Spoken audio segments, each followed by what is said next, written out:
Hello friends, இன்றைக்கி நம்ம பார்க்க போகிறது விஸ்கர் அனிமேட்டட் மூவி. இன்னைக்கு அந்த மூவியை ஓபன் பண்ணதும் ஓப்பனிங் சீன்ல ஒரு குட்டி பொண்ணு ஏதோ ஒரு இடத்துக்குள்ள நடந்து போயிட்டு இருக்கா. இப்படி இவ நடந்து போயிட்டு இருக்கும்போது இவளை சுத்தி வெறும் பூனைகளா இருக்குது. இதை எல்லாத்தையும் பார்த்து பயந்து போன அந்த சின்ன பொண்ணு என்ன யாராச்சும் காப்பாத்துங்களேன்னு சொல்லிட்டு அழுதுகிட்டே ஓடிக்கிட்டு இருக்கா. அப்ப இவளுக்கு முன்னாடி ஒரு கொழுகொழுன்னு இருக்கக்கூடிய ஒரு பூனை வந்து நான் உனக்கு ஹெல்ப் பண்றேன்னு சொல்லிக்கிட்டு இருக்கோம். அதனால அப்படியே இந்த இடத்துல இந்த சீனை கட் பண்ணி இப்போ நம்ம பார்த்த அந்த சின்ன பொண்ணு நல்லா வளர்ந்ததுக்கு அப்புறம் காட்டுறாங்க. ஆக மொத்தம் இந்த பொண்ணுடைய கனவுல வந்த விஷயத்தை தான் இதுக்கு முன்னாடி நம்ம பார்த்துக்கிட்டு இருந்தோம். அது மட்டும் இல்லாம இன்னைக்கு ஃபயர் ஃபெஸ்டிவல்ன்றதுனால இந்த பொண்ணு என்ன பண்றானா தன்னுடைய அம்மா கூட சேர்ந்துக்கிட்டு மீன் பிடிக்கிறதுக்காக ட்ரை பண்ணிக்கிட்டு இருக்கா. அப்ப பக்கத்துல உட்கார்ந்திருக்கக்கூடிய இவளுடைய அம்மாவும் ஏமா நான் தான் உன்னுடைய அப்பாவை விட்டு வந்துட்டேன், அதனால நீ அங்கே இருக்கிற, நீ என் கூட கிளம்பி வந்துருமா அப்படின்னு சொல்லி கேட்டுக்கிட்டு இருக்காங்க. ஆனா இந்த பொண்ணு தன்னுடைய அம்மா மேல இந்த இடத்துல ரொம்பவே கோவப்படுறா. ஏன்னா இவங்க தன்னுடைய அப்பாவை விட்டுட்டு போனது இவளுக்கு சுத்தமா பிடிக்காது. அதனாலதான் இந்த இடத்துல இவங்க கிட்ட கொஞ்சம் கோவப்பட்டுட்டு என்னுடைய முடிவை நான் தான் எடுப்பேன், நான் எங்க இருக்கணும்னு எனக்கு தெரியும் அப்படின்னு இவங்க கிட்ட கொஞ்சம் கோவமா கத்திட்டு வேற ஒரு பக்கம் ஓடி போயிடுறா. சோ இப்படி கோவத்துல கத்திட்டு ஓடி போயிட்டு இருக்கால இவன் தான் நம்ம மூவியோட ஹீரோயின். அது மட்டும் இல்லாம இவளுடைய பேரு தான் மியோ. சோ இப்படி மியோ வேற ஒரு பக்கம் போயிட்டு இருக்கும்போது இந்த இடத்துல கொஞ்ச நேரத்துக்கு முன்னாடி இவளுடைய கனவுக்குள்ள வந்த அந்த ஒரு பூனை இருக்குல்ல, அந்த பூனை மாதிரி இங்க ஒரு பூனை என்ன பண்ணுதுன்னா நிறைய மாஸ்க் வச்சுக்கிட்டு நம்ம மியோவுக்காக வெயிட் பண்ணிட்டு இருக்குது. அது மட்டும் இல்லாம இந்த பூனை ஒரு சாதாரண பூனை கிடையாது, மந்திர சக்தி வாய்ந்த மாஸ்க் விற்கக்கூடிய ஒரு மாஸ்க் செல்லர். அப்ப இந்த மாஸ்க் செல்லர் நம்ம மியோவை பார்த்ததுமே நீ வருவன்னு எனக்கு தெரியும், அது மட்டும் இல்லாம உனக்காக என்கிட்ட ஒரு ஸ்பெஷலான மாஸ்க் இருக்கு, அதனால இந்த மாஸ்க் நீ எடுத்துக்கோன்னு சொல்லிட்டு இந்த இடத்துல ஒரு மாஸ்க் நம்ம மியோவுக்கு இந்த பூனை கொடுத்துருது. இப்படி இந்த மாஸ்க் கொடுத்ததுக்கு அப்புறம் மறுநாள் காலையில மியோ எப்பயும் போல ஜாலியா ஸ்கூலுக்கு கிளம்பி வேக வேகமா வந்துகிட்டு இருக்கா. அப்ப இந்த இடத்துல இவளுடைய ஃப்ரெண்டை பார்த்ததும் அவகிட்ட தன்னுடைய பேக் கொடுத்துட்டு வேக வேகமா ஓடி போயிட்டு இங்க இருக்கக்கூடிய ஒரு பையனை ஒரு மாதிரி வித்தியாசமா இடிக்கிறா. இப்படி இடிச்சது மட்டும் இல்லாம சன்ரைஸ் அட்டாக்ல கொஞ்சம் சத்தமா இந்த இடத்துல கத்திக்கிட்டு இருப்பா. என்னாச்சு இவளுக்கு யாரை தான் போய் இடிச்சா அப்படின்னு சொல்லி பார்த்தா வேற யாரும் கிடையாது, நம்ம மூவியோட ஹீரோவை தான் இவ ஓடி போய் இடிச்சிருக்கா. ஆனா நம்ம ஹீரோவுக்கு இப்படி பண்றதெல்லாம் சுத்தமா பிடிக்காது. ஏன்னா இவன் எப்பயுமே ஒரு சைலண்டான ஒரு கேரக்டர். அதனால நம்ம ஹீரோ இந்த இடத்துல என்ன பண்றானா இவளுக்கு இதே வேலையா போச்சு அப்படின்னு சொல்லிட்டு தன்னோட ஃப்ரெண்ட் கூட திரும்ப கிளாஸ்ல போக ஆரம்பிச்சான். ஆனா நம்ம மியோ இவனை விடுற மாதிரி கிடையாது, கிளாஸுக்கு வர வரைக்கும் பின்னாடியே தொந்தரவு பண்ணிக்கிட்டே வந்துகிட்டு இருப்பா. ஏன்னா இவங்க ரெண்டு பேரும் சின்ன வயசுல இருந்து ஒரே கிளாஸ்ல தான் படிச்சிட்டு இருந்திருப்பாங்க. அதனால நம்ம ஹீரோவை இவ ஒன் சைடா லவ் பண்ணிக்கிட்டு இருக்கா. ஆனா நம்ம ஹீரோவுக்கு மியோவை சுத்தமா பிடிக்காது. ஏன்னா நம்ம ஹீரோவுடைய கிளாஸ்லயே இவ தான் ரொம்ப வித்தியாசமான ஒரு பொண்ணா இருப்பா. அதனால நம்ம ஹீரோவுக்கு இவள கண்டாலே சுத்தமா பிடிக்காது. அப்புறம் நம்ம ஹீரோவுடைய பேரை உங்களுக்கு நான் சொல்லவே இல்ல, கென்டோ ஹினோடா, நம்ம ஆனா ஹினோடானே சொல்லி கூப்பிட்டுக்கலாம். அதுக்கப்புறம் ஒரு வழியா இன்னைக்கு ஸ்கூல் முடிஞ்சதுக்கு அப்புறம் மியோ வீட்டுக்கு போறதுக்கு முன்னாடி இங்க இருக்கக்கூடிய ஒரு மரத்துக்கு அடியில தன்னோட ஃப்ரெண்ட் கூட உட்கார்ந்து குச்சீஸ்லாம் வாங்கி சாப்பிட்டுட்டு இருக்கா. இதனால மியோட ஃப்ரெண்ட் மியோ கிட்ட என்ன கேக்குறானா, ஏண்டி உன்ன தான் அந்த பையன் கண்டுக்கிறதே இல்ல, அப்படி இருக்கும்போது எதுக்காக உன்னை நீ பின்னாடி ஃபாலோ பண்ணிட்டு இருக்க, பேசாம வேற ஏதாவது ஒரு பையன் நீ ட்ரை பண்ண வேண்டியதானே அப்படின்னு சொல்லி கேட்டிருப்பா. ஆனா நம்ம மியோ என்ன சொல்றானா, உனக்கு இதெல்லாம் சொன்னா புரியாது, நாங்க ரெண்டு பேருமே ஒருத்தருக்கு ஒருத்தர் லவ் பண்ணிட்டு தான் இருக்கோம். ஆனா இத பத்தி நம்ம கிளாஸ்லயோ நம்ம ஸ்கூல்லயோ யாருக்குமே தெரியாது. ஏன்னா நாங்க ரெண்டு பேரும் ரொம்ப சீக்கிரட்டா இதை மெயின்டைன் பண்ணிட்டு இருக்கோம். அது மட்டும் இல்லாம நாங்க ரெண்டு பேரும் அப்பப்ப டேட்டிங்லாம் போவோம் தெரியுமா. அப்படி டேட்டிங் போற இடத்துல ஒரு நாள் அவனை கிஸ் கூட பண்ண அப்படின்னு சொல்லிட்டு அந்த விஷயத்தை எல்லாத்தையும் கொஞ்சம் கற்பனை பண்ணி சொல்லிட்டு இருந்திருப்பா. இதனால பக்கத்துல உட்கார்ந்திருக்கக்கூடிய இவளோட ஃப்ரெண்ட் என்ன சொல்றானா, ஏய் மியோ நீ என்கிட்டயே உன்னுடைய உருட்ட பத்தியா, உனக்கு இருக்கக்கூடிய ஒரே ஒரு ஃப்ரெண்ட் நான் மட்டும் தான், அதனால நீ எல்லா நாளும் என் கூட தான் டைம் ஸ்பெண்ட் பண்ற, இப்படி இருக்கும்போது நீ எங்க லவ் பண்ண போற, அதனால கற்பனை உலகத்தை விட்டுட்டு நிஜ உலகத்துக்கு வாடி அப்படின்னு சொல்லிட்டு இந்த இடத்துல கிண்டல் பண்ணி விளையாடிட்டு இருக்கா. அதுக்கப்புறம் ரெண்டு பேருக்குமே டைம் ஆயிடுச்சுன்றதுனால வீட்டுக்கு போயிட்டு வரேன்னு சொல்லிட்டு ஒருத்தர் மாத்தி ஒருத்தர் டாட்டா காமிச்சிட்டு இந்த இடத்துல இருந்து வீட்டுக்கு ஆளு ஒரு பக்கமா போயிட்டு இருக்காங்க. சோ இப்போ வரைக்கும் நம்ம ஹீரோயினை பார்த்த எல்லாருக்கும் நம்ம ஹீரோயின் ஒரு ஜாலியான கேரக்டர் அப்படின்னு எல்லாருமே தெரியும். ஆனா நம்ம ஹீரோயினுடைய வாழ்க்கையிலும் ஒரு சின்ன கஷ்டமான பகுதி இருக்குது. அது என்னன்னா இவங்க அப்பா அம்மா ரெண்டு பேரும் ஒரு சின்ன பிரச்சனைனால டிவோர்ஸ் பண்ணிக்கிட்டு தனித்தனியா வாழ ஆரம்பிச்சிட்டாங்க. இப்படி டிவோர்ஸ் ஆன கையோட மியோவுக்கு சுத்தமா பிடிக்காதுன்னு தெரிஞ்சோம் மியோட அப்பா என்ன பண்ணிட்டாருன்னா வேற ஒரு பொண்ணை பார்த்து கல்யாணம் பண்ணிக்கிட்டாரு. இதனால மியோவுக்கு தன்னுடைய ஸ்டெப் மதர் பிடிக்காதனால தன்னுடைய அம்மா இருக்கக்கூடிய அந்த கிராமத்திலே போய் இருக்கலாம்னு சொல்லி முடிவு பண்ணிருப்பா. ஆனா அங்க போயிட்டா இவ லவ் பண்ணக்கூடிய ஹினோடாவை தினமும் பார்க்க முடியாதுல. அதனால நம்ம ஹினோட அந்த ஸ்கூல்ல படிக்கிற வரைக்கும் இவளுமே தன்னுடைய அப்பா கூட இருக்கிறதுக்காக தன்னுடைய ஸ்டெப் மதர் பிடிச்ச மாதிரி இந்த இடத்துல நடிச்சிட்டு இவங்க கூட இருந்துகிட்டு இருக்கா. சோ அப்படிதான் இன்னைக்கு இவ வீட்டுக்கு வர நேரத்துல இவளுடைய வீட்டுக்கு பக்கத்து வீட்டுல இருக்கக்கூடிய பாட்டிமா நம்ம மியோவை பார்த்து என்னமா இப்படி திரும்ப இழைச்சு போயிட்ட, உன்னுடைய ஸ்டெப் மதர் உனக்கு சாப்பாடு சரியா போடுறாங்களா இல்லையா, அப்படி இல்ல உன்னுடைய ஸ்டெப் மதர் உன்னை அடிக்கிறாங்க துன்புறுத்துறாங்களா, என்கிட்ட ஏதாவது ஒரு வார்த்தை சொல்லு, நான் உங்களை உண்டு இல்லன்னு பண்ணிடுறேன்னு சொல்லிட்டு நம்ம மியோ கிட்ட இவங்க வந்து பேசிக்கிட்டு இருந்திருப்பாங்க. இப்படி இவங்க பேசிக்கிட்டு இருக்க இதே நேரத்துல நம்ம மியோவுடைய ஸ்டெப் மதரும் வெளியில போயிட்டு கரெக்டா வந்திருப்பாங்க. அதனால அவங்கள பார்த்ததுமே இவ்வளவு நேரம் வாய் பேசிக்கிட்டு இருந்தவங்க அடடே மியோவுடைய அம்மா வந்துட்டாங்களே, சரிமா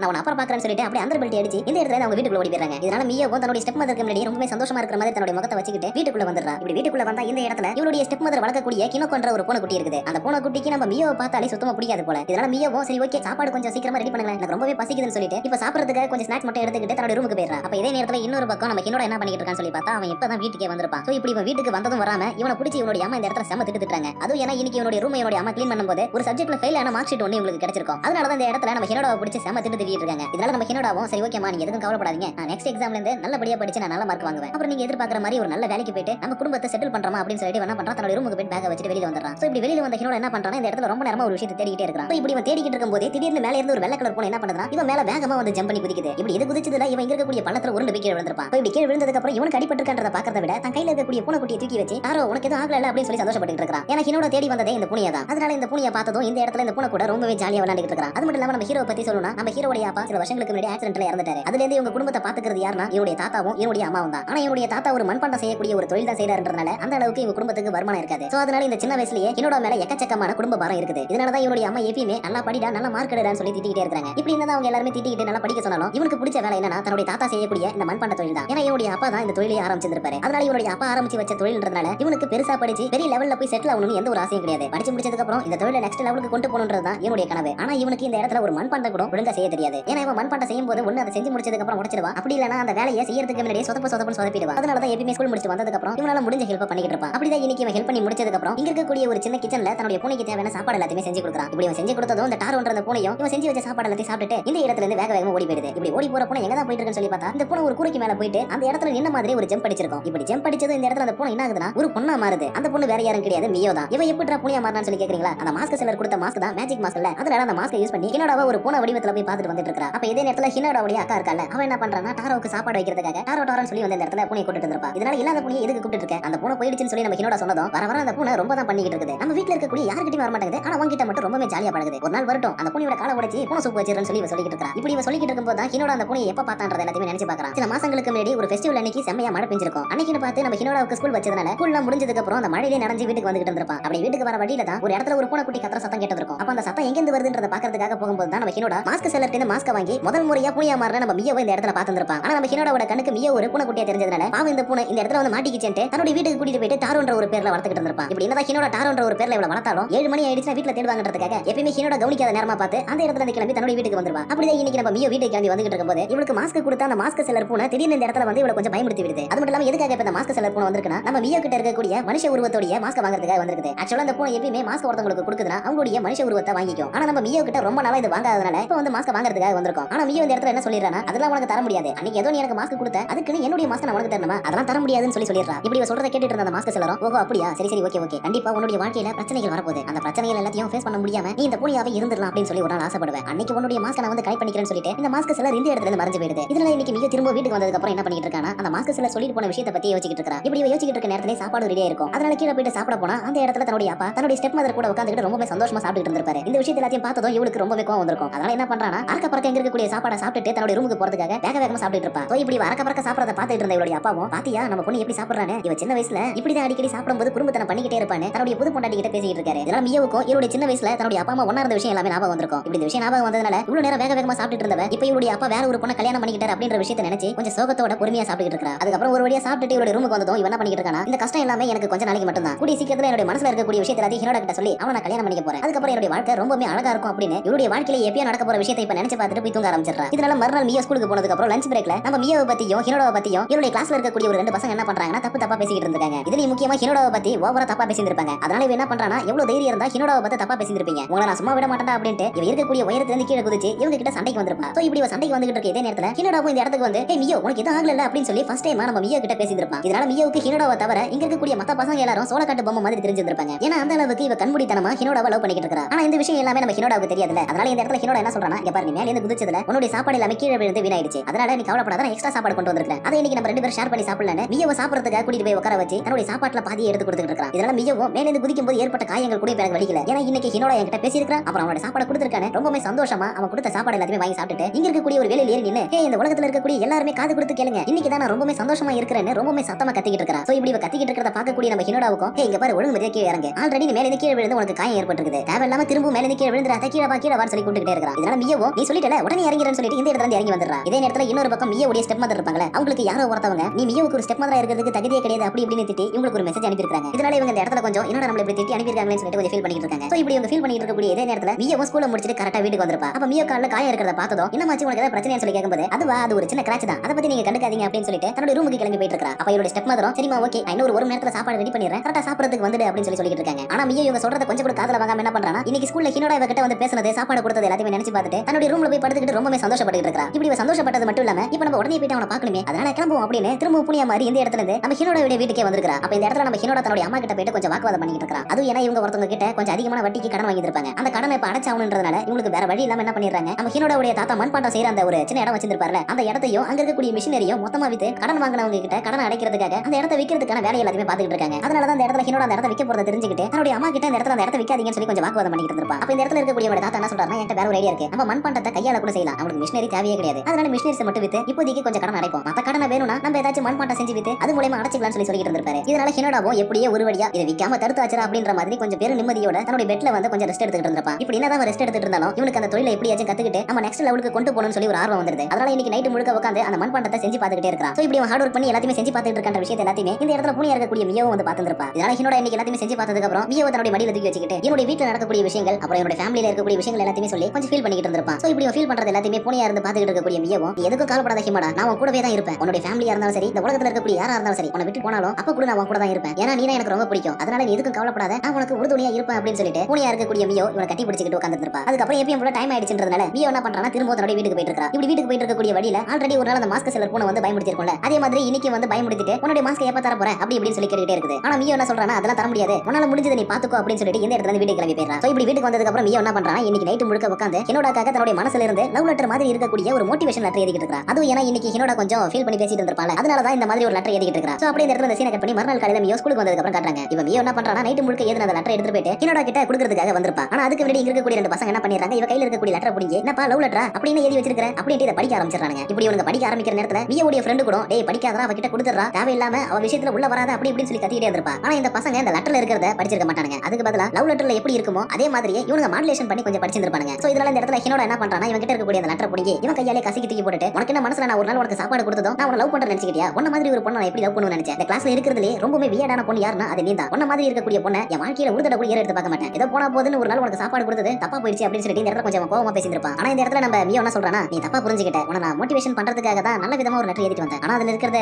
நீ இப்படிதான் புரிஞ்சுப்பா, சரி ஓகே நீ அப்படியே புரிஞ்சிக்கோ, அது மட்டும் இல்லாம நீ பண்ணதுக்கு எல்லாத்துக்கும் ரொம்ப தேங்க்ஸ் அப்படின்னு சொல்லிட்டு இந்த இடத்துல இருந்து கொஞ்சம் அழுதுகிட்டே ஓடி போயிருப்பா. சோ இப்படி அழுது போறது எல்லாத்தையுமே பார்த்துட்டு இருந்த நம்ம ஹினோடாவும் ஐயோ தப்பு பண்ணிட்டேன்னு தன்னுடைய மனசுக்குள்ளே தனி திட்டிக்கிறான். அப்ப இந்த இடத்துல இருந்த மியோடைய ஃப்ரெண்டும் அவ ஏதாவது பண்ணிக்க போறான்றதுக்காக பின்னாடியே ஃபாலோ பண்ணி போயிட்டு இருக்கா. சோ இப்படி கிளாஸ் விட்டு அழுதுகிட்டே வந்த மியோவும் அவருடைய ஃப்ரெண்ட் இப்ப எங்க இருக்காங்கன்னு சொல்லி பார்த்தா இவங்க ஸ்கூல்ல யாருமே இல்லாத ஒரு இடத்துல தான் வந்து உட்கார்ந்திருக்காங்க. அது மட்டும் இல்லாம இந்த இடத்துல நம்ம மியோ அழுவுறதுக்கு பதிலா மியோடைய ஃப்ரெண்ட் உட்கார்ந்து அழுதுட்டு இருக்கா. இதை எல்லாத்தையும் பார்க்கக்கூடிய மியோவும் ஒரு நிமிஷம் நான் தானே இந்த இடத்துல வருத்தப்பட்டு அழுவணும், அதுக்கு பதிலா நீ எதுக்காக அழுதுட்டு இருக்க அப்படின்னு சொல்லி கேட்கும்போது நீ எனக்கு ரொம்பவே பிடிக்கும், அவன் உன்னை ஹர்ட் பண்ணிட்டால அதனால தான் என்னால தாங்கிக்க முடியும்னு சொல்லிட்டு மியோடைய ஃப்ரெண்ட் இந்த இடத்துல மியோவுக்காக கதறி அழுதுட்டு இருக்கா. அதனால அப்படியே இந்த இடத்துல இந்த சீனை கட் பண்ணி இன்னைக்கு மியோ வீட்டுக்கு வந்ததுக்கு அப்புறம் காட்டுறாங்க. மியோ ஸ்கூல்ல இருக்கும்போது அழுகாம இருந்தாலும் வீட்டுக்கு வந்ததுக்கு அப்புறம் மியோ தன்னுடைய ரூம்ல படுத்துக்கிட்டு டிஷ்யூ பேப்பர்லாம் வச்சு தொடச்சி அழுதுட்டு இருக்கா. சோ இப்படி அழுதுகிட்டு இருக்கக்கூடிய இதே நேரத்துல இவளை பாக்குறதுக்காக இவளுடைய ஸ்டெப் மதர் இந்த இடத்துக்கு வந்திருப்பாங்க. அப்ப நம்ம மியோ பார்த்து என்ன கேக்குறாங்கன்னா நான் உனக்கு ஸ்டெப் மதரா வந்ததுனால உனக்கு ஏதாவது பிரச்சனையா அப்படின்னு சொல்லி கேக்குறாங்க. சோ இப்படி இவங்க கேட்டதுமே ஆல்ரெடி கொஞ்சம் டிப்ரெஷன்ல இருந்தவ என்ன சொல்லிடுறா, ஆமா உங்களால தான் எல்லா பிரச்சனையும், நீங்க எப்ப எனக்கு ஸ்டெப் மதரா வந்தீங்களோ என்னால அந்த வீட்ல சிரிக்க முடியல, சந்தோஷமா இருக்க முடியல, நான் இது வரைக்கும் உங்க முன்னாடி சிரிச்சுக்கிட்டு சந்தோஷமா இருக்கிற மாதிரி இருந்தால அது எல்லாமே நடிப்பு தான். எனக்கு உங்களை கண்டாலே சுத்தமா பிடிக்காது. ஏன்னா பக்கத்துல இருக்கிறவங்க என்ன பாக்குறவங்க என்ன தெரிஞ்சவங்க எல்லாரும் என்னப்பா உங்களுடைய ஸ்டெப் மதர் வந்திருக்காங்க அவங்க கூட எப்படி இருக்குன்னு ஸ்டெப் மதர் கூட இருக்குன்னு என்ன குத்தி காட்டிட்டே இருந்தாங்க. அதனால எனக்கு உங்களை சுத்தமா பிடிக்காது அப்படி இப்படின்னு சொல்லிட்டு இந்த இடத்துல கத்திக்கிட்டே இருக்கா. சோ இப்படி கத்துற சத்தத்தை கேட்டுட்டு இருந்த கீழ இருந்த இவருடைய அப்பாவும் ஐயோ மேல ஏதோ சண்டை அப்படின்னு சொல்லிட்டு அடிச்சு பிடிச்சு மேல வராரு. ஆனா அதுக்குள்ள மியோ என்ன பண்ணிடுறானா இங்க இருக்கக்கூடிய தன்னுடைய மாஸ்க் எடுத்துக்கிட்டு இதுக்கப்புறம் நான் அந்த வீட்டு பக்கமே வர மாட்டேன், நீங்க ரெண்டு பேரும் சந்தோஷமா இருங்கன்னு இந்த வீட்டை விட்டு இவ வெளியில வந்துடுறா. சோ இப்படி வீட்டை விட்டு வெளியில வந்தவ எங்க தான் வந்திருக்கானா நேரா நம்ம ஹினோடாவோட வீட்டுக்கு தான் வந்திருக்கா. அப்ப நம்ம ஹினோடாவும் நம்ம மியோ ஒத்திக்கி வச்சுக்கிட்டு இன்னைக்கு நான் ஒரு பெரிய தப்பு பண்ணிட்டேன் மியோ, உள்ள ஒரு பொண்ணு என்கிட்ட மோட்டிவேஷன் லெட்டர் கொடுக்கறதுக்காக வந்தா, ஆனா நான் அதை தப்பா புரிஞ்சுக்கிட்டு அவளை நான் தப்பா பேசிட்டேன். அதை நினைக்கும் போது என் மேல எனக்கே கோவம் வருது. அது மட்டும் இல்லாம அவ எழுதின ஒவ்வொரு வார்த்தையும் என்ன மோட்டிவேஷன் பண்ணுச்சு. அந்த அளவுக்கு அவளுடைய வார்த்தையில அன்பு அக்கறையும் இருக்குது. அதனால கண்டிப்பா நாளைக்கு அவளை ஸ்கூல்ல பார்த்ததும் அவ கிட்ட ஃபர்ஸ்ட் சாரி கேட்கணும் அப்படின்னு நம்ம மியோ கிட்ட அவன் சொல்லிக்கிட்டே தூங்கிடுறான். சோ இப்படி தூங்கினதுக்கு அப்புறம் பக்கத்துல இருக்கக்கூடிய நம்ம மியோவும் அப்படியே தூங்கிடுறா. இதனால மறுநாள் காலையில ஆனதுக்கு அப்புறம் ஹினோடா சீக்கிரமா எழுந்து மியோவை பார்த்து சாரி கேட்கணும்ன்றதுக்காக வேகமா ஸ்கூலுக்கு கிளம்பி போயிடுறான். சோ இப்படி கிளம்பி போனதுக்கு அப்புறமேட்டு தான் பூனையா இருக்கக்கூடிய நம்ம மியோ தூக்கத்துல இருந்து கண்ணு முடிச்சு பார்த்துருப்பா. இதனால ஸ்கூலுக்கு இன்னைக்கு போறதுக்கு லேட் ஆயிடுச்சு, நம்ம என்ன பண்றது அப்படின்னு சொல்லி யோசிச்சிட்டு இருக்க நேரத்துல எப்பயுமே இவ்வளவு பயமுறுத்தக்கூடிய அந்த மாஸ்க் செல்லர் பூனை இருக்குல்ல அது இப்போ ஒரு நார்மலான பூனை மாதிரி இந்த இடத்துல இவகிட்ட வந்து பேசிட்டு இருக்குது. அது மட்டும் இல்லாம அந்த மாஸ்க் செல்லர் பூனை ஆல்ரெடி சொன்ன மாதிரி இப்ப மியோட லைஃப்ல எக்கச்சக்க விஷயங்கள் எல்லாமே தப்பா நடந்திருக்குது. அதனால இப்ப நீ காதலிக்கக்கூடிய ஹினோடா கூட ஒரு பூனை மாதிரி சந்தோஷமா வாழ போறியா அப்படி இல்ல திரும்ப ஒரு மனுஷியா மாதிரி பிடிக்காத ஒரு மனுஷியா வாழ போறியா அப்படின்னு இந்த பூனை கேக்குது. இதனால மியோ இந்த இடத்துல என்ன சொல்றானா நான் மனுஷியா இருக்கிறத விட பூனியா இருக்கிறதா விரும்புறேன் அப்படின்னு சொல்லிடுவா. சோ இப்படி சொன்ன அடுத்த செகண்ட் இவருடைய அந்த மனுஷ ரூபத்துக்கு மாறதுக்கான மாஸ்க் என்ன ஆகுது ஆட்டோமேட்டிக்கா கழட்டி இந்த இடத்துல கீழே விழுந்துருது. இப்படி கீழே விழுந்த அந்த மாஸ்க் டக்குனு இந்த இடத்துல அந்த மாஸ்க் செல்லர் எடுத்துக்கிட்டு இங்க பாருமா மியோ பொண்ணு நீ இந்த மாஸ்க் கொடுத்ததுக்கு ரொம்பவே தேங்க்ஸ், இதுக்கப்புறம் உன்னை பாக்குறதுக்கு வாய்ப்பு இருக்குமான்னு தெரியல, அதனால இப்பவே சொல்லிடுறேன் இதுக்கப்புறம் நீ பூனியா தான் இருக்க முடியும் மனுஷியா மாற முடியாதுன்னு சொல்லிட்டு இந்த இடத்துல இருந்து மறைஞ்சு போயிடுது. சோ இப்படி இந்த மாஸ்க் செல்லர் சொல்லிட்டு போனதை கேட்டதுக்கு அப்புறம் நம்ம மியோ என்ன யோசிக்கிறானா நம்ம எதுக்கு மனுஷியா மாறணும், நம்ம இப்படியே இருந்துருவோம் இதுதான் நல்லா இருக்கு அப்படின்ற மாதிரி யோசிச்சுட்டு இருந்திருப்பா. இதே நேரத்துல நேத்துக்கு வெளியில போன மியோ திரும்ப வீட்டுக்கு வரலன்றதுனால மியோடைய அப்பாவும் மியோடைய ஸ்டெப் மதர் என்ன பண்றாங்க ஸ்கூல்ல வந்து அவருடைய ஃப்ரெண்ட்ஸ் கிட்ட எல்லார்கிட்டயும் விசாரிச்சுட்டு இருக்காங்க. அப்ப இதே இடத்துல நம்ம ஹினோடாவும் இருந்திருப்பா. இதனால நம்ம ஹினோடா இந்த இடத்துல என்ன நினைக்கிறானா நேத்துக்கு நான் அவளை திட்டறதுனால தான் இந்த மாதிரி தப்பான ஒரு முடிவு எடுத்துட்டா போல, அதனால எப்படியாச்சும் நான் அவளை தேடி கண்டுபிடிச்சாவணும்னு சொல்லிட்டு தன்னோட ஃப்ரெண்ட் கிட்ட பேசிட்டு இருக்கான். சோ இப்படி தன்னோட ஃப்ரெண்ட் கிட்ட பேசிட்டு இருக்கும்போது பக்கத்துல இருக்கக்கூடிய மியோடைய ஃப்ரெண்ட் என்ன சொல்றானா நீங்க எல்லாரும் அவளை பத்தி என்ன நினைச்சிட்டு இருக்கீங்க, அவ எப்படிப்பட்டவ தெரியுமா, அது மட்டும் இல்லாம அவளை எப்படி மீட் பண்ணனும் உங்களுக்கு தெரியுமா, ஒரு நாள் என்ன ரெண்டு பொண்ணுங்க புல்லிங் பண்ணிட்டு இருந்தாங்க, அப்ப அந்த பொண்ணுங்க கிட்ட இருந்து அவ தான் என்ன காப்பாத்தினா, அப்ப நான் ஒன்னும் இந்த ஸ்கூல்ல படிக்கல நான் வேற ஒரு ஸ்கூல்ல படிச்சிட்டு இருந்தேன். சோ இப்படி எதுவுமே எதிர்பார்க்காம அன்னைக்கு அவ எனக்கு ஹெல்ப் பண்ணதுனால தான் அவ படிக்கக்கூடிய இந்த ஸ்கூலுக்கு நான் ட்ரான்ஸ்ஃபர் வாங்கிட்டு வந்தேன். அன்னையில இருந்து அவ கூட ஒரு பெஸ்ட் ஃப்ரெண்டாவும் நான் இருந்தேன். ஆனா நீங்க எல்லாரும் அவளுடைய மனசை புரிஞ்சிக்காம அவளை நீங்க காயப்படுத்துறதுனால தான் இன்னைக்கு இப்படி ஒரு முடிவு எடுத்திருக்கா அப்படின்னு சொல்லி திட்டிட்டு இருந்திருப்பா. இதனால ஹினோட இந்த இடத்துல என்ன சொல்றானா நீ எதுக்கும் கவலைப்படாத, அவ எங்க இருந்தாலும் நான் கண்டுபிடிப்பேன் அப்படின்னு சொல்லிட்டு இந்த இடத்துல அவளை தேடுறதுக்காக கிளம்புறான். அப்ப இதே நேரத்துல வீட்டுல பூனியா இருக்கக்கூடிய நம்ம மியோவுக்கு இந்த விஷயம் எதுவுமே தெரியாதனால நம்ம ஹினோட எப்ப வருவான் அப்படின்றதுக்காக வெயிட் பண்ணிட்டே இருக்கா. ஆனா இன்னைக்கு ஹினோட வீட்டுக்கு வந்ததுக்கு அப்புறம் தன்னுடைய பேக் எல்லாத்தையும் வீட்டுல வச்சுட்டு எனக்கு கொஞ்சம் வெளியில வேலை இருக்கு அதனால நான் வெளியில கிளம்புறேன் அப்படின்னு சொல்லிட்டு இருந்திருப்பா. அது மட்டும் இல்லாம இந்த இடத்துல இருக்கக்கூடிய பூனியா பார்த்ததும் நீ கூட இங்க தான் இருக்கியா, நீ என் கூட வரதுனால வரலாம் இல்ல எங்கே இருந்தாலும் இருக்கலாம் அப்படின்னு சொன்னதும் மியோ என்ன பண்ணிடுறா நம்ம ஹினோட கூடவே வெளியில கிளம்பி வந்துடுறா. அதுக்கப்புறம் ஹினோடாவும் தான் கூட மியோ ஒரு பூனியா இருக்கிறன்ற விஷயம் எதுவுமே தெரியாம மியோ அந்த ஊர் முழுக்க தேடி பார்த்துக்கிட்டே இருக்கான். ஆனா இன்னைக்கு முழுக்க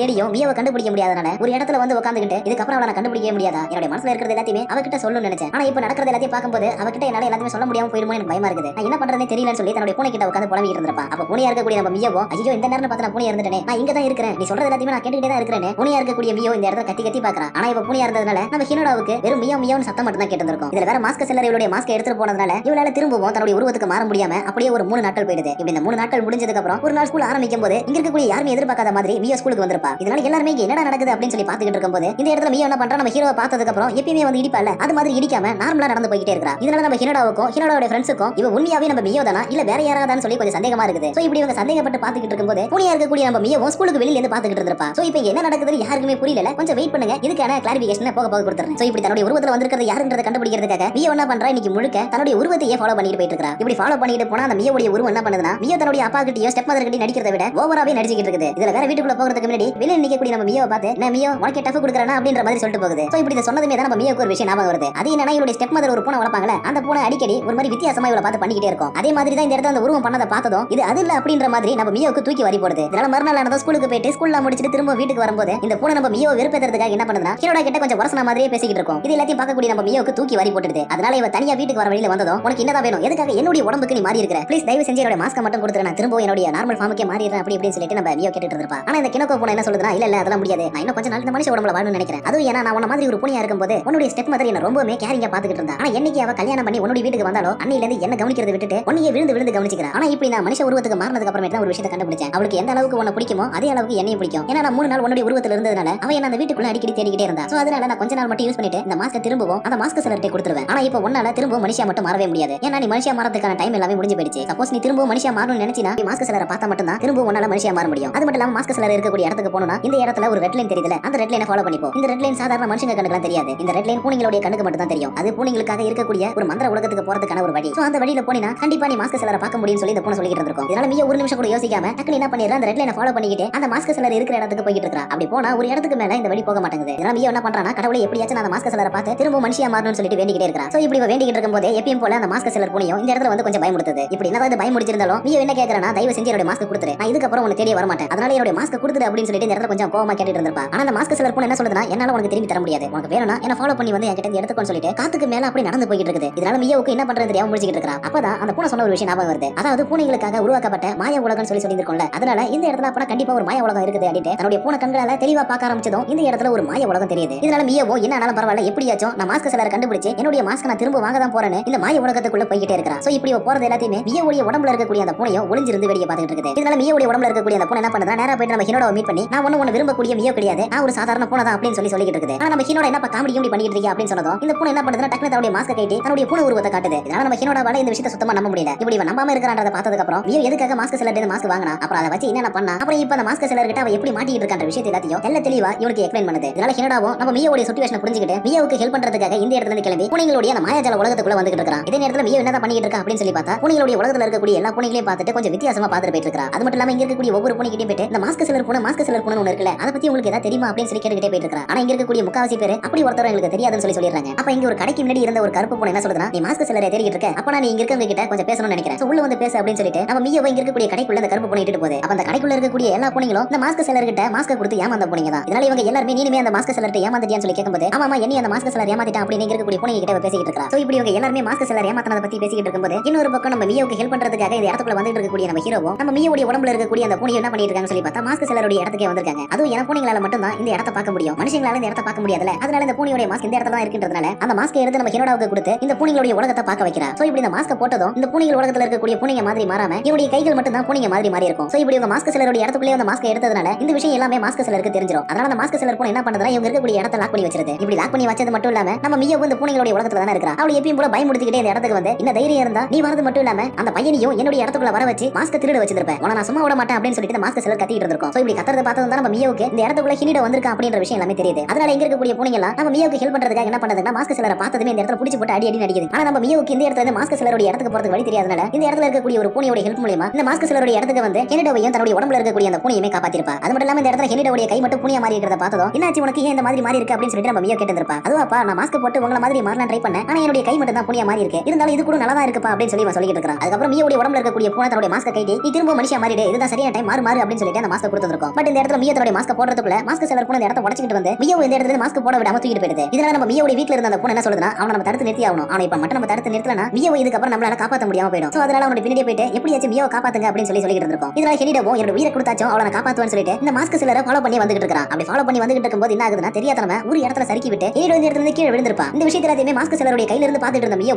மாஸ்க் செலருடைய கையை கடிச்சு விட்டுட்டு ஹெனிடோக்கு என்ன ஆச்சு அப்படின்றத பாக்குறதுக்காக வேக வேகமா வந்திருக்கும். ஆனா நல்ல வேலையா இந்த இடத்துல ஹெனிடோடைய கை ஒரு பூனை கையா இருந்ததுனால தன்னுடைய நகத்தை யூஸ் பண்ணி இந்த இடத்துல தொத்திக்கிட்டு நின்னுருப்பான். இதனால இவனுடைய உயிருக்கு எந்த ஒரு ஆபத்தும் இல்லாம எப்படியே ஒரு வழியா மேலே ஏறி வந்துறான். அப்படி மேலே ஏறி வந்ததுக்கு அப்புறம் எப்படியாச்சும் இந்த மாஸ்க் யூஸ் பண்ணி நீ திரும்ப மனுஷியா மாறி ஆகணும். அதனால இந்த இடத்துல இருந்து ஒரு சேஃபான இடத்துக்கு போலாம்னு சொல்லிட்டு மியோ தன்னுடைய கையில தூக்கி வச்சுட்டு வேக வேகமா ஓடிட்டு இருந்திருப்பான். இப்படி என்னதான் வேக வேகமா ஓடிட்டு இருந்தாலும் அந்த மாஸ்க் செலர் என்ன பண்றான், டக்குனு ஒரு டெலிபோர்டேஷன் மூலமா இந்த இடத்துக்கு வந்துட்டு எங்க கணக்குல ஓடிட்டு இருக்கீங்க, நம்ம போக வேண்டிய இடம் இது கிடையாது வேற ஒண்ணு அப்படின்னு சொல்லிட்டு இந்த இடத்துல இருந்து இவங்க ரெண்டு பேருமே ஏதோ ஒரு அமானுஷ்யமான ஒரு இடத்துக்கு கூட்டிட்டு போகுது. சோ இப்படி இந்த இடத்துக்கு கூட்டிட்டு வந்ததுக்கு அப்புறமேட்டு தான் அந்த மாஸ்க் செலர் ஒரு விஷயத்தை சொல்லுது. அது என்னன்னா இது யாருக்கிட்ட இந்த மாஸ்க் எடுக்குதோ அவங்களுடைய வாழ் நாட்களை எடுத்து இந்த மாஸ்க் செலர் தன்னுடைய வாழ் நாட்களை அதிகரிச்சுக்குது. சோ அதனால 2 நிமிஷம் தான் எல்லா ப்ராசஸ் முடிஞ்சதுக்கு அப்புறம் நான் பல வருஷங்களுக்கு உயிரோட இருக்க போறேன்னு இந்த மாஸ்க் செலர் பூனை கொஞ்சம் சந்தோஷப்பட்டு இருக்குது. சோ இப்படி சந்தோஷப்பட்டு இருக்கிறத பார்த்துட்டு இருந்த நம்ம ஹெனிடவும் நீ பண்றது எல்லாமே தப்பு, நான் இதை நடக்கவே விட மாட்டேன் அப்படின்னு தன்னுடைய பூனை கையை வச்சுக்கிட்டு ஓங்கி மண்டையில ஒரு கொட்டு கொட்டுவான். ஆனா அந்த மாஸ்க் செலர் பூனைக்கு கொஞ்சம் கூட வலிக்கவே இல்லை. அதனால இவன் ஈஸியா தள்ளி விட்டுருது. இப்படி என்னதான் இவன் தள்ளி விட்டு இருந்தாலும் ஹெனிடோ என்ன பண்றானா பயங்கரமா இது கூட ஃபைட் பண்ணிட்டே இருக்கான். ப்ளீஸ் அவளை விட்டுட்டு அவ ஒரு மனுஷியா வாழணும் எனக்காக விட்டுடுன்னு இது கூட வந்து ஃபைட் பண்ணிட்டே இருக்கான். ஆனா அந்த மாஸ்க் செலர் பூனை அவன் சொல்றது எதுவுமே கொஞ்சம் கூட கண்டுக்காம மியோவுக்கு இதுக்கு அப்புறம் இருக்கக்கூடிய மொத்த லைஃப் டைமையும் எடுத்துக்குது. ஆனா அப்ப கூட நம்ம ஹெனிடோ என்ன பண்றானா நம்ம மியோவுக்காக இந்த பூனை கிட்ட செம்மையா சண்டை போட்டுட்டு இருப்பான். ஆனா இந்த பூனை கொஞ்சம் உருவத்துல பெருசா இருந்ததுனால இதோட நகத்தை வச்சு இதுக்கு அப்புறம் நீ டிஸ்டர்ப் பண்ணாத அப்படின்னு இவனை கொல்றதுக்காக வந்திருக்கும். இப்படி இது கொல்றதுக்காக வர நேரத்துல இது மூலியமா எக்கச்சக்க பேர் பூனையா மாறி இருப்பாங்களே அவங்க எல்லாருமே சேர்ந்து இவங்களை காப்பாத்துறதுக்காக வந்திருக்காங்க. அதனால இவங்க எல்லாருமே சேர்ந்து இந்த இடத்துல மாஸ்க் செலரை போட்டு போர்ட்டி எடுத்துறாங்க. சோ இப்படி இவங்க எல்லாருமே சேர்ந்து போர்ட்டி எடுத்துட்டு இருக்கும்போது நம்ம ஹீரோ என்ன பண்றானா மியோ கிட்ட இந்த மாஸ்க் செலர் எடுத்ததை மியோவுக்கே திரும்பவும் கொடுத்துறான். இப்படி மியோவுக்கு திரும்ப அவரோட லைஃப் டைம் கொடுத்தது மட்டும் இல்லாம இங்க பாரு மியோ நீ அழகா இருக்கிறியோ இல்லையோ எனக்கு தெரியாது, அப்புறம் இதுக்கப்புறம் நீ பூனையா இருப்பியோ இல்ல மனுஷியா இருப்பியோ எனக்கு தெரியாது, ஆனா எனக்கு இந்த உலகத்துல ரொம்பவே பிடிச்ச ஒரு பொண்ணு யாருன்னா நீ தான். எத்தனை நாளா நான் உன்கிட்ட சொல்லாம மறைச்சதுக்கு ப்ளீஸ் என்ன மன்னிச்சிரு. அது மட்டும் இல்லாம இது வரைக்கும் நான் பார்த்ததுலே ரொம்பவே தைரியமான பொண்ணு நீ தான். அதனால நான் சொல்றது எல்லாமே உனக்கு புரியும் நினைக்கிறேன் அப்படின்னு சொன்னதும் மியோ நான் எதிர்பார்த்த விஷயம் நடந்துச்சுன்னு இந்த இடத்துல ரொம்பவே சந்தோஷப்பட்டு இருக்கா. அதுக்கப்புறம் இந்த இடத்துல இருக்கக்கூடிய மாஸ்க் எடுத்துக்கிட்டு இங்க இருக்கக்கூடிய மத்த பூனைகளுக்கு எல்லாருக்கும் இவங்க 2 பேரும் சேர்ந்து தேங்க்ஸ் சொல்லிட்டு வெளியில கிளம்புறாங்க. அப்ப அந்த மாஸ்க் செலர் பூனை மட்டும் அட பாவீங்களா என்ன இப்படி ஏமாத்திட்டீங்களே அப்படின்னு சொல்லிட்டு கதறிக்கிட்டு இருக்குது. அதுக்கப்புறம் ஒரு வழியா அந்த இடத்தை விட்டு வெளியில வந்ததுக்கு அப்புறம் மியோ தன்னுடைய மாஸ்க போட்டு இப்போ ஒரு நார்மலான மனுஷியா மாறிடுறா. சோ இப்படி ஒரு நார்மலா மாறினதுக்கு அப்புறம் இவங்க 2 பேரும் ஒருத்தர் மாத்தி ஒருத்தர் கையை கோத்துக்கிட்டு இந்த இடத்துல இருந்து அந்த பூனையை கூட்டிட்டு ஹாப்பியா வீட்டுக்கு கிளம்பி போக இந்த மூவியை ஒரு ஹாப்பி எண்டிங்கோட முடிக்கிறாங்க. Okay guys, see you new enemy. Bye guys.